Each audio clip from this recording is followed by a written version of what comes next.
Hola, soy Montse Fortuny. Voy a recitar una poesía de Gerardo Diego, titulada El ciprés de Silos.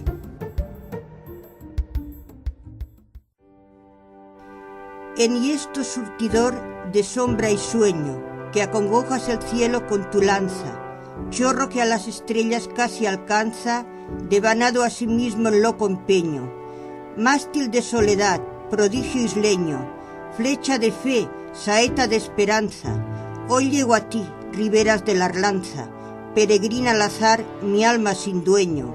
Cuando te vi, señero, dulce, firme, qué ansiedad de sentir de diluirme y ascender como tú, vuelto en cristales, como tú, negra torre de arduos filos, ejemplo de delirios verticales, mudo ciprés en el fervor de Silos.